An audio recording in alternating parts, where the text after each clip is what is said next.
So the alpha has ended. Some were happy, others weren't. And then there's me, sitting in Terral, because I haven't beaten Doncho yet. And this is the best time to complain about things. My specialty. Now, first and foremost, they did say to not hold anything back, because it is the alpha. Things are bound to change when the end product arrives, or even when they try to do another alpha or beta test.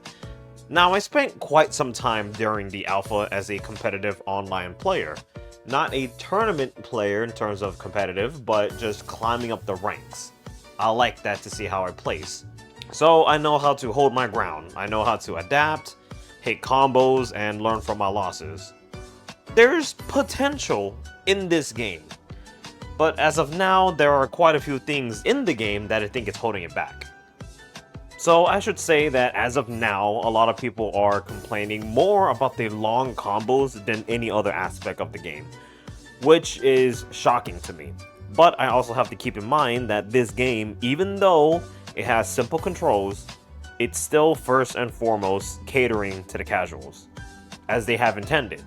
So a good chunk of people complaining about this are newcomers or beginners, one of my friends included. Now, I personally have played other fighting games that had long combos similar to 2X KO, Killer Instinct 2013, MKX, KOF, and of course Marvel vs. Capcom 3, with many others. So the combo lengths didn't really bother me, but I do agree it is a problem because characters can easily get a 50 to 75% damaging combo, and I do have to say that the hits during the combo do feel sluggish. I think it's a bit slow, and it really shows with Ari.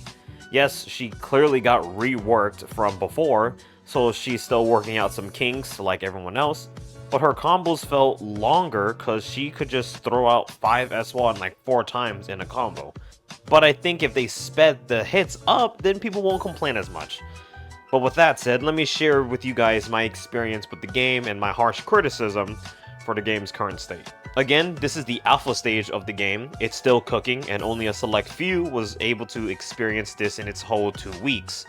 Until the last days where they just started dropping 50 to 100 codes per influencer. I completely understand that what I say is criticism in its current state. I have to keep saying these things because people will otherwise think I'm just crucifying the game just like another situation. But anyway, let's just start off with my enjoyment. I did enjoy it. In terms of combos, it felt like Battle for the Grid, but in terms of mechanics, well, at least when it came to the active switch slash handshake, it feels like BB Tag, because the speed is insane, especially with the double handshake fuse. I was getting blown up by some disgusting plays. I liked it, but at the same time, I didn't. In terms of recent games that had this kind of mechanic, I personally lean towards MVCI, because there the switching was fast enough to see what's going on the screen, but then when applying it into combos, it was just so freaking fun. Just tagging in your other character acted as a hit, and that allowed you to easily convert into a combo afterwards, and it also acted as a defensive mechanic, where if you were getting comboed, you can tag in your other character to try and save them.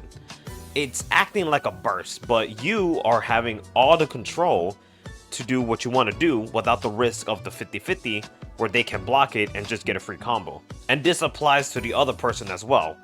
If they see your tag, they can do it right back, and that will initiate another fight on the screen. God, I love MVCI. Sorry about that, but going back to 2X KO. Again, my enjoyment factor for the game is still high, but since they really are stating this game is for newcomers to the genre, they're lying out of their teeth. This game is extremely difficult. It is very mechanically deep. So much so that using the auto combo fuse is literally not the game. But we'll get into that later. Next, let's talk quickly about the game menu. It's simple, and they could do what they want with it, but if there's anything I wish they had, it would be for a virtual controller when mapping buttons. Again, I'm a veteran at this point when it comes to playing fighting games, so I did know how to read what is what and where I would like to put things. I just think if they added a virtual controller, it would make it more easier for others/newcomers to understand where they are setting buttons. And the tutorial, again, as of now, is so boring. And what I mean by boring is that it didn't teach me anything about how to really play the game. Here's the auto combo because they put that freaking, what was it? The post fuse on you. This is how you block. This is how you super. It didn't even teach you how to utilize your assists in combos, or that certain specials and buttons can be held down for an enhanced version of them. It needs to be way more in depth to give newcomers, their core audience that they have been promoting to, an actual chance when fighting others. I guess I shouldn't beat around the bush and start talking about the gameplay. So let's first go over the fuses. These essentially make what you can do in the game. We got the post fuse, the 2x assist fuse, the double down, freestyle, and fury. Obviously, the post fuse is the weakest and the worst one. It's just auto combos, but we all know it was there to help newcomers of the genre. It's good for them and others if people want to get an idea on how a character can work, but for the long run and for people who want to level up their game, it's not worth it. And don't you dare say people aren't going to try and learn a fighting game. Matter of fact, this game was the most I've seen people attempting manual combos. The double assist speaks for itself. You can call an assist twice to keep a combo going or pressure, and since you still have your partner out, you can obviously handshake into them and go from there. A really good tool, especially for Ari players, since the chip damage is insane in the game. The double down fuse is the one I went for with my team of Ilaoi and Braum. Just a single combo with 1 meter for both of them allows me to do 80%. The other way is Braum gaining his ice shield from his uppercut super, and then going into Ilaoi's OTG/anti-air super, her down S1. This fuse is strong, but not everyone's team synergy will benefit from it. I'm not saying it in a bad way. What I'm saying is, depending on the person, there's just better options. Then we have the freestyle fuse, which allows for a team to handshake twice. This is easily the most fun fuse there is. It allows for situations that can be hard to block and hard to escape from. It's literally like 5 seconds of hell you have to block against, but again, it's super fun. I guess the only problem here is that not everyone has a reliable overhead, which is fine, but I'm saying this because at best, people will just go for lows or the occasional grab and converting off of that. Still a super fun fuse, but this is where the BB tag aspect comes in, because in my opinion, it's just as chaotic as that. And there are some people who do genuinely like that kind of chaos in a fighting game. I'm just not one of them. I think controlled chaos, like MVCI, is a lot more fun to play with. And finally, we got the Fury fuse. The X Factor with a dash cancel. I've seen only a handful of people using this, and even then they weren't really doing dash cancels, they just relied on the extra damage it gives. In my opinion, I think this is the second weakest fuse. It's not bad though when you do have it, but the fact that it's just limited towards a certain health threshold, it's whatever to me. And in the current state of the game, it really is hard to utilize when people like Echo and Ari have tools to keep you under pressure in a tag-based fighting game. So you don't have access to it until then, meaning you're just playing the game normally. To end off the fuses topic, I genuinely like them. It reminds me of grooves back in CVS 2, at least that's how I see them. But honestly, does the game need them? Maybe. Kinda like how MVCI didn't need the Infinity Stones, but at least without the stones, the gameplay of MVCI was extremely fun. It could actually stand on its own 2 feet without the use of stones. Now, comparing it to 2XKO, as of now, the gameplay can get real boring real quickly. During the interview with Max at EVO, they literally said they don't want people to do the same combo over and over again, to get rid of the repetitive things you would do and see on screen, and they're trying their best to take that away. But sorry to break it to you, but that is not happening as of now. From the simplified control aspect, yes, you will do things easier, but that also means everyone has access to these combos, as per usual with the simplified controls argument. So the bread and butter combos that are real simple to execute will always be done no matter what. One of the ways I can think of for people to break away from this repetitive outcome is to limit a character with things to do by themselves by having EX moves, for example. I say this because even though it's pretty reliant on the tag-based idea, a single character can do a bit too much by themselves right now. This goes towards the main four, Ahri, Echo, Darius, and Yasuo, because they have been cooking a lot longer than Alawi and Braum. If they really wanted to get rid of some repetitive stuff, making things cost some of your meter is already one easy solution. As of now, Braum, in my opinion, is the only one that even uses a charge attack during combos. And by charge, I mean holding down a button. The main four really don't need them to extend their combos. They just attack and things will go into one another just fine. And that could lead into a hard knockdown situation or, a TOD. This will cause some meter management changes, but look at Dragon Ball FighterZ. You could do it there. So it's not impossible to incorporate EX moves in a tag-based fighting game. Sometimes a simple should I EX now or later can help because as of now, the fact that a player can do the same huge damaging combo for literally no resource at all is a big problem. The meter is only used for supers, a parry, and push block. There needs to be more use for the meter, or hell, have another meter to do something specific to give the gameplay a little bit more uniqueness. Now, going over the meter real quickly, it needs some rework in itself. Why 2 meters to begin with anyway? Why? I personally feel 1 meter going up a certain amount should be enough in this situation, unless people can't do quick maths. And it doesn't make any more sense when one of your characters die, because you're still able to do their super without them using their meter. So seriously, what's the point of having 2 separate meters for each character? I already spoke about the meter needing to be used for more things, so I won't go back into that. But why does a push block cost a meter? When they announced this, it legit gave me BB Tag PTSD. Because push block in that game was rare to be decent, since the active switch was a thing and everyone had a gap closing assist.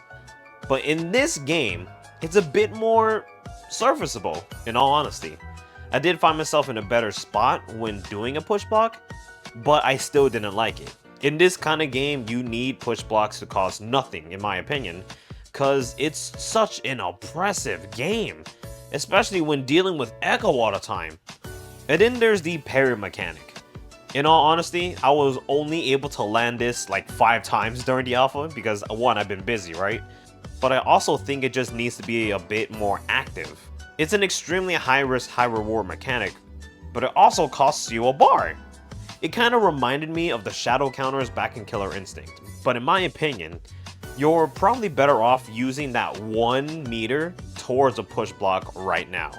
The parry window was a bit too short to say I'd recommend it as an option as of now, but it's not a bad option, honestly. But the other problem is meter gain, since those 2 options cost a single bar, and doing a super costs a bar, and doing a level 2 costs 2 bars. Yeah, I think the meter needs to be adjusted. Now, when introducing the character assists, no one is more better suited to be anyone's partner than Ahri. She is easily the best character to use cause one of her assists OTGs. It's also a phenomenal combo extender and a great pressure tool that doesn't even leave gray life. It will completely take you off your life while blocking. So yes, also a great tool to do chip damage with. So sadly, even though I think EX moves would help, as of now, why would you even think of them when Ahri covers everything you need in the game? Long story short, some assists are just better than the others. It also doesn't help when the assists for each character only goes up to 2, a forward and a back assist. Mentioning Ahri again, she is number 1 as an assist character because of her back assist. No offense, But majority of combos you see online for TODs or anything else really had Ari there because that assist is the only one that can OTG. And then throwing it out during a block string, you eat all the chip damage it delivers while staying under pressure from the main fighter, and it's amazing in neutral just cause it's multiple fireballs being tossed out. You are forced to respect it. She is a problem as an assist character. And it's not really fair when other characters don't even have an OTG assist or anything that comes remotely close to being good as it. Then you have the Braum and Ari team where Braum will shield up, move forward automatically, literally, and tossing out the assist. Now this situation is a little muffed up because even if you hit Braum low, since he's already moving forward, you won't be hitting Ari by the time you get your second hit in. So when I was faced with this situation, the option I went for was kind of, Neanderthal-like, but it's the only one I could think of. It's just to run up, grab Braum before Ari's assist even, hits me, and using the invincibility frames of the grab animation to go through the entire assist and go from there. Braum's forward assist is pretty good even without the shield install. Darius has his shoulder check assist. Echo's projectiles assist alone is nice to toss in the neutral because when it stays in place and you get hit by it, you get time stopped shenanigans. Yasuo's simple but effective dash attack assist puts an airborne opponent in a spin out state and can easily follow up. And then there's Alawi, who in my opinion has the worst assists in the game. Her forward assist on hit will launch them into the air for a bit and set up a tentacle. The back assist makes sure that they don't jump, but it has a slow startup. The problem here is that they are just really bad in comparison to the rest of the cast.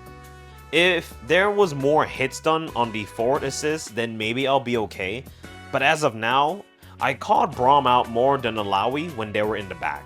She opens up a bit when she has tentacles out, sure, but guess what?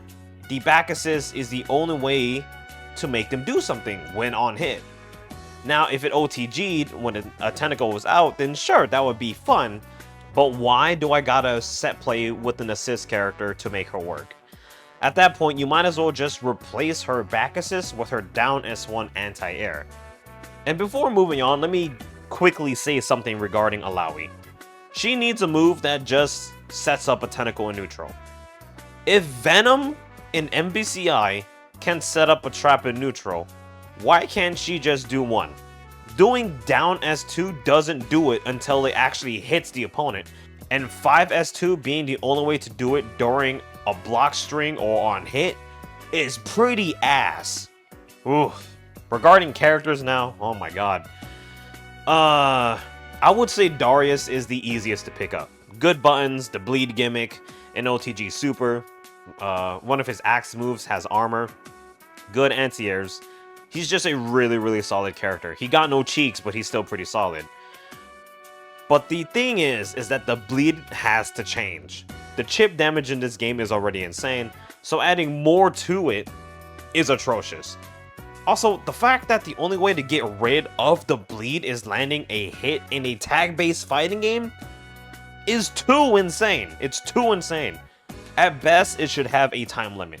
That seems way more fair than a person holding the bleed forever until they actually are able to hit somebody. Yasuo is probably the best all-rounder. Good buttons, long combos, decent keep away. He's extremely solid as a character. He requires a bit more execution, but once that muscle memory hits, it's pretty much over. But him being able to do his tornado level 1 and going straight into his level 2 is a problem for sure, but I don't know how they would change him, honestly.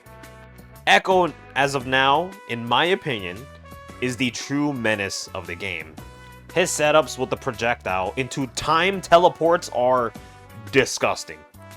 Him and Yasuo are honestly the only ones that don't even need to rely on an assist to do shenanigans. And in the set play itself is not just block this and you'll be fine. Echo can stall during the set play and wait for you to either parry, whiff a grab, or press a button. He's honestly evil in this game. And not to mention, you can't hit him during his level 2. You can't snuff it out. I was beyond pissed when this happened to me. I never knew this because, you know, I held back information because, you know, I wanted to do things with my friends. And it's just, why? Why is this a thing? This is a lot different from when TJ Combo yells, "I ain't done yet," in Killer Instinct. And his little baby lob of his projectile is really good too. Not the throw, his lob. You got to respect it. Otherwise, you'll be put into time stop shenanigans. I honestly do not know what they can do to tone him down without completely destroying his character. But as of now, yeah. He is, in my opinion, the best character in the game right now. Then we have Ari. She's just R1, the button character.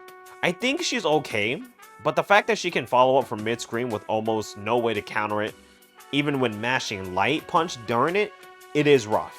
You can knock out Braum if he goes for his second shield follow-up to gain an ice shield, but not Ari. Unless you can, but I was in a training mode and I just had to respect her when I was testing it. Again, I think she's okay, just in comparison to the others I mentioned before. And of course the long combos, but I already talked about that, so... Other than that, I don't know what to say writing this right now, because she's just a menace purely as an assist character, but she can hold her ground too when solo, just not as well, in my opinion, as the others I mentioned before. Then of course we have Alawi. She is the struggle character of the roster, without question. Again, if she can just set up a tentacle in neutral without hitting someone, I'll be a happy man. She even has a micro dash combo. Literally no one in the cast needs that aside from her to make her single carry combo actually decent for setups with the tentacles. Again, it already has a major weakness to disappear with a hit, so why not give her more tools? Why is she this, like, handicapped right now? She's more reliant on the assist than anybody else in the cast. And finally, we have Braum. He's just fun. My only complaint as of now is, one, the auto walk forward shield. Just take away the walking forward and I would be happy. And then we have his hits. They're so sluggish. They're super sluggish. He needs a speed up ASAP. But that's really all I got for him in regards of complaints. He doesn't have tools to say he's annoying or he's busted in a certain aspect. He's just there. I guess some will complain how he has an ungodly easy corner carry special. So I guess that's one complaint for sure. But other than that, I think he's just okay right now. Now quickly going over the netcode because they are trying something new. It was serviceable. I had some issues here and there and lag was pretty persistent, especially when playing with a friend online. Just in my experience. But when I ran online with a friend or faced a duo, the netcode just couldn't handle it. It was always jumping. It was so weird. At least I didn't get disconnected from the lobbies, so that's good. Now, if you guys made it this far, I thank you for staying as long as you did. Because the final part I'm going to talk about is going to be similar to an old man yelling at clouds. But all I can ask is just to hear me out. I promise my supporting facts can help my argument. The final big topic will be about the controls. As mentioned before, I played games with modern controls. Battle for the Grid, BB Tag, Granblue Fantasy Versus, and so on. I don't mind it, but it does get really boring as time moves forward. But in 2XKO, I honestly believe that we have a bit more freedom than those other games I just mentioned. We even had unique command normals. I didn't get bored with the game because I was still able to do what I want. Give granted limited, because we just went for big combos 24/7 because we don't need any resources right now. But also because there was actual neutral in the game. Yes, there are rush down tactics, but it doesn't dominate the game right now. It was fun approaching, and it was fun running away. There's neutral in this game, and I really liked it. Now, the controls, for the pad players at least, is this. And the reason why I say pad players is because majority of people will definitely play this on pad. I have a big problem with this. Light, medium, heavy, and tag are fine, but my issue are the triggers and shoulder buttons. The dash macro alone should never be removed. A single button to dash forward or back compared to manually doing it, there's literally no argument. Especially if combos later down the line may require a macro dash to do it. The parry being a solo button is fine, and we do have a manual input for it. It is light and heavy, and you won't be doing it as often, so veterans can't just crab claw for a second. But for newcomers, those two buttons will be there forever. This layout will never change for people who are trying to, get into the game and wanting just to learn a fighting game at the end of the day. Then we have the biggest issue. The special buttons. Why the hell are there two special buttons? I honestly just do not get it. When the entire cast don't even use all directions for just one special button. Or when you look at their skills, it's literally just two moves that go into two different buttons or different follow-ups. Yasuo is a great example, for instance. His special, he has a dash attack and a projectile, the walls, whatever, right? Cool. In stance, though, he has light, medium, heavy that are being used, which is completely fine, right? But when we get to a move called the updraft, which is a quick leap that he does, that demands not a direction, but you pressing S2, the damn other special button. It could have been easily added to the up direction, but for some reason, they just want to put a jumping animation from a stance on S2. But just look at the rest of his moves list. S2 is barely even used by itself. It's used for a projectile, a stab, and his wind wall. Another example is Darius. His S2s only go into other S2s. Not only are they easy to do, but yet again, why does a second special button even need to be a thing? Darius could have just had his S2s as back S1s. But no, they made a second special button, so they have to use it. When you look at his skills, it's basically like, here's a fireball forward with all the other things that follows up with the buttons, and then here's a fireball back with all the other things. So it's literally two moves. The point that I'm making here is two special buttons is dumb. It's literally bloating the controller for no reason. And it only leaves, honestly, one button to change, which is the parry button. As of now, yes, that is the button you can easily toss aside. But what if I want a grab macro? Damn, I can't get rid of these two literal special buttons. So it's either the dash or the parry that I'm yeeting. If I'm playing solos, R3 would easily be my burst button. You know, a mechanic that's not always in your hand until a certain amount of time. That makes sense. And of course, the way to alleviate this mess is two options. Go the Grand Blue way, where a special is on a single button, and you would use the different directions on the pad or, stick or whatever for different specials. Simple enough, and it would prove useful for people like Darius, who has such a limited toolset. The other option is the good old faithful motion inputs. Again, this is an old man yelling at the clouds moment, but this will literally give you two more free buttons to map things to. They can go the Arc System Works route, where two specific moves are mapped to each button. It's that simple. If this happened, I would easily make my control scheme into MVCI. R2 would be my assist, and I wouldn't need to worry about multitasking with my thumb even more. I can alleviate one thing off of my face buttons and use my index finger to be assist and tags only. But oh, I have other free buttons. Whatever shall I do to it? Depends on what I find out when the game releases. But at the end of the day, I don't need to worry about two special buttons that are already limited to a few skills. I could either have one button that does everything for me, or go super manual and use motion inputs. and have more button mapping freedom to my heart's content. And honestly, you're already teaching people the down-down inputs for level 2s.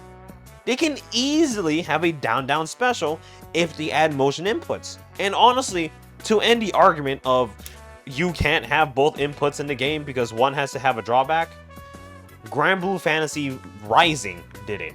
In Rising, they got rid of that thing that made motion inputs special in that game and just made everything the same when doing motions or doing directionals. Having both options won't kill the newcomers or the game, it's just accessibility at the end of the day. Again, this game has a lot of potential. And what I said here is just a reflection of how I feel so far. I know some already who agreed on some of the aspects of this review, and of course I did my own research to see what other people thought should be changed, and I agreed with some of them as well. I truly think this game can compete with Multiverses in regards of it being, a free-to-play game. And with the right ways to approach this title, it can give AAA games a run for their money. And recently, in a review with Kinda Funny Games, they did say they might reconsider tweaking the control scheme. And even during the alpha, they did a quick recap on the data so far. So they are listening, and it's really, really cool how open they are to doing that. Again, this is the alpha. Share your complaints with good reasonings, and that just might land on their ears to change this game for the better.